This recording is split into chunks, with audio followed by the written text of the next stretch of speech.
Según los últimos datos publicados por el Instituto Nacional de Estadística, la pobreza en Uruguay mostró una caída en el promedio de 2021.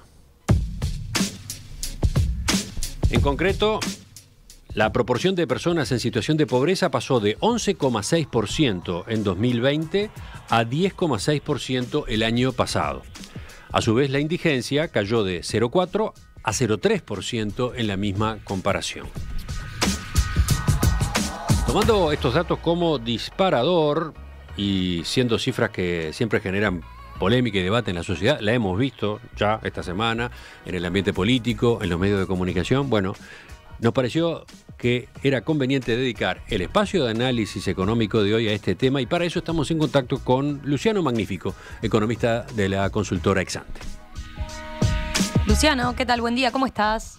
Buen día, ¿cómo están? Muy bien. Luciano, a ver, ¿te parece empezar recordando cuáles son los criterios de medición de la pobreza en Uruguay? Perfecto, Romina. Ahora, me parece que lo primero que hay que marcar es que los datos que mencionaba Emiliano recién se construyen a partir de la encuesta continua de hogares que hace el propio INE, haciendo foco justamente en el nivel de ingreso de los hogares. Esto en la jerga económica se conoce como estimación de la pobreza en base al método del ingreso. Entonces, este indicador lo que hace es comparar el ingreso per cápita de un hogar versus un determinado umbral, que puede ser la línea de pobreza o puede ser la línea de indigencia, dependiendo de lo que queramos medir, y si el ingreso corriente per cápita del hogar está por debajo de la línea de pobreza, por ejemplo, entonces ese hogar y todos sus integrantes, por ende, son clasificados como pobres, y lo mismo se haría en el caso de la indigencia. Por ese motivo, era bastante lógico a priori que la pobreza medida de esta manera tendiera a bajar este año, el año pasado, perdón, tras lo que había sido un 2020 condicionado totalmente por la pandemia. Como sabemos, tras el fuerte shock que representó el COVID, la actividad económica y el mercado de trabajo han venido procesando una recuperación bien importante, por lo que era de esperar también que más tarde o más temprano los datos de pobreza también exhibieran una cierta mejoría. De hecho, si recordamos, a finales del año pasado se habían conocido los datos del primer semestre de 2021, que también parecían indicar una mejoría que se terminó confirmando en el conjunto del año, aunque en menor medida.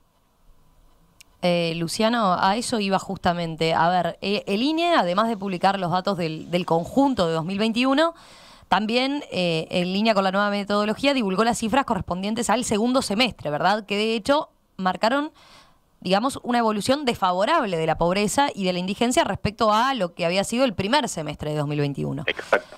Ahora, ¿cómo se puede explicar eso? Porque otros indicadores económicos marcaron más bien lo contrario, ¿no? Un segundo semestre con más empleo y más crecimiento económico que en el primero. Sí, tal cual, Romina. Tenés razón y la verdad que a priori no es muy intuitivo. De todas formas, hay que considerar que algunas fuentes de ingresos que pueden tener los hogares tienen estacionalidad.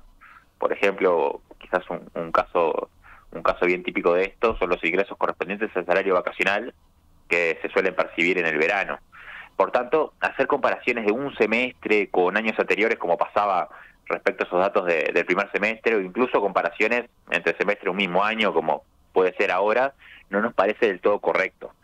Si a esto sumamos además que la información obviamente sale de encuestas que tienen consigo un margen de error, entonces a nuestro juicio la comparación relevante nos sigue pareciendo que es entre promedios de diferentes años. Por ejemplo, en este caso particular, 2021 versus 2020 o versus 2019. El otro énfasis que me parece necesario hacer, y que lo solemos hacer cuando comparamos y cuando hablamos de este tema, es que cuando medimos la pobreza con el método del ingreso, estamos midiendo cuántos hogares tienen ingresos por encima o por debajo de la línea de pobreza, pero no estamos midiendo exactamente cuán cerca o cuán lejos están. Entonces, es una cifra que se puede modificar fácilmente con variaciones relativamente chicas de los ingresos. Sí, recuerdo que la última vez que tratamos las cifras de pobreza en el programa, ustedes advertían sobre eso, ¿no?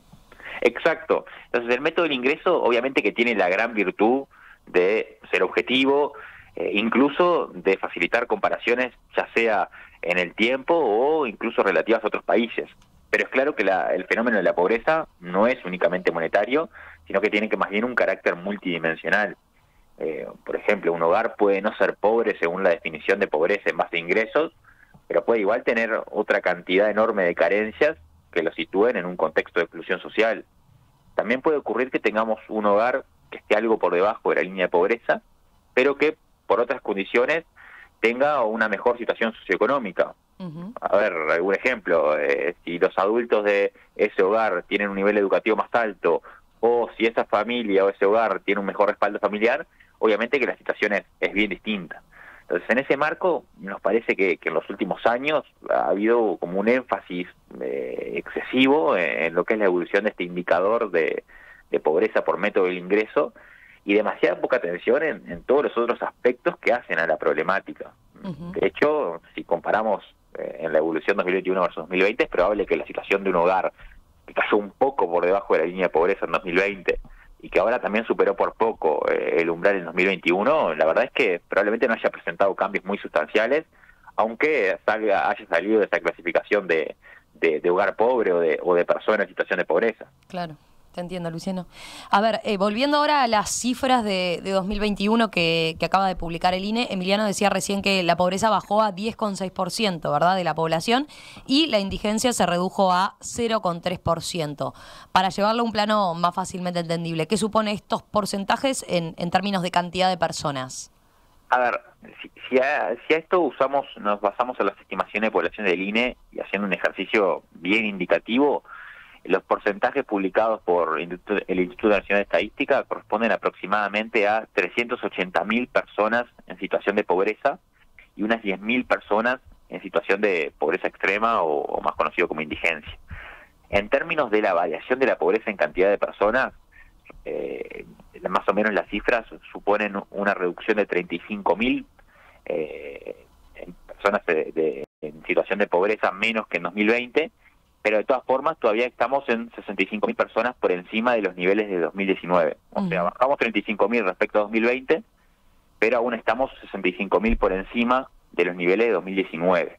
En términos más generales, y capaz que para facilitar la comparación con años anteriores, y si volvemos a la comparación porcentual, excluyendo el dato 2020, obviamente afectado, como decíamos, por el COVID, en 2021 estamos con el guarismo más alto de pobreza desde 2013, y muy por encima del mínimo de algo menos de 8% que se supo alcanzar en 2017. O sea, esta reducción de la pobreza es relativa, sobre todo considerando que estamos en 2020 en un contexto de COVID. Bien, está bueno ese dato para tener la película, digamos. A ver, Luciano, una de las preocupaciones en torno a esta temática es que, y siempre se reitera, que la pobreza es un tema muy importante entre los niños y adolescentes en nuestro país, ¿no? Está más concentrada allí que quizás que en otro grupo etario. ¿Qué marcaron los datos de 2021 en este sentido? A ver, sí, Romina, lo que decís es muy cierto. Sobre este punto, los datos de 2021 siguieron marcando, incluso en términos generales, que hay diferencias claras según las características de los individuos o de los hogares. Y en términos de características, estoy hablando de diferentes cortes que uno puede hacer a estos datos. Por ejemplo, una de las diferencias pasa por el aspecto geográfico, donde la pobreza sigue siendo un fenómeno especialmente grave en lo que es Montevideo y lo que es el norte de Río Negro. En la capital, por ejemplo, para manejar algunos números, algo más del 9% de los hogares y algo menos del 13% de las personas son pobres, cuando en la media del interior tenemos a menos del 7% de los hogares y a menos del 10% de las personas en situación de pobreza. De hecho, en los departamentos de Río Negro, Flores y Florida, la incidencia de la pobreza en hogares está por debajo del 4%, según la información que publicó el INE. A su vez, y yendo concretamente a tu pregunta, además de las diferencias a nivel geográfico, también obviamente hay diferencias marcadas por el tramo de edad que estemos considerando. Esto siempre fue así y las cifras de 2021 volvieron a mostrarlo de forma contundente. En concreto, los niveles de pobreza entre los niños menores de 6 años alcanzaron a 18,6% el año pasado. Esto marca un descenso de casi 3 puntos respecto a los niveles de 2020, pero todavía sigue siendo un guarismo muy superior al promedio del país, que recién decíamos que era 10,6%, y también continúa en niveles más elevados que los prepandemia, que eran 17%. A su vez, si salimos de los niños menores de 6 años, también sigue siendo muy alta la incidencia de la pobreza en los demás estratos de población infantil y adolescente. Estamos en niveles en torno a 19% el año pasado. En el otro extremo, la pobreza afecta solo a poco más del 2% de los mayores de 65 años, así que es un fenómeno bien concentrado entre los más jóvenes.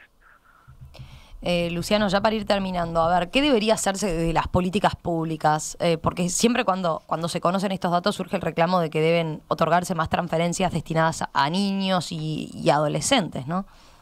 Sí, a ver, obviamente esto pasa más por un tema de valoración personal, pero en particular en lo que hace a mi persona y en ex-ante, hemos discutido y tendemos a pensar que sí, que las transferencias a los hogares con niños y adolescentes en contexto de pobreza deben ser mayores.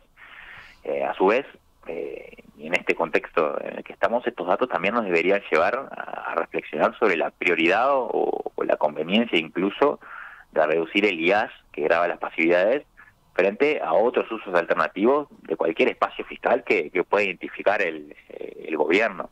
Uh-huh. A su vez, como hemos señalado en alguna otra oportunidad, la verdad, el tema del programa, en términos generales, el objetivo no puede ser diseñar una política que ataque al índice de pobreza. Claro. Digamos, la pobreza, como decía, es un fenómeno multidimensional, por lo que no debería conformarse nadie con llevar a los hogares pobres a niveles de ingreso apenas superiores a la línea de pobreza y pensar que ya con eso el problema está resuelto. La estrategia obviamente debe atacar otros elementos, además de lo estrictamente monetario, que no deja de ser un elemento importante, pero también está el tema del acceso a la educación o el acceso a la vivienda, por ejemplo. Entonces, intentar resolver el flagelo de la pobreza sin atacar estos otros elementos, nos parece que está destinado a fallar en cumplir el objetivo a mediano y largo plazo. Luciano, gracias por este análisis a propósito de estos datos sobre la pobreza que se conocieron esta semana. Volvemos a conversar con ustedes la semana que viene, ¿te parece? Perfecto, gracias a ustedes. Chau, chau. Chao.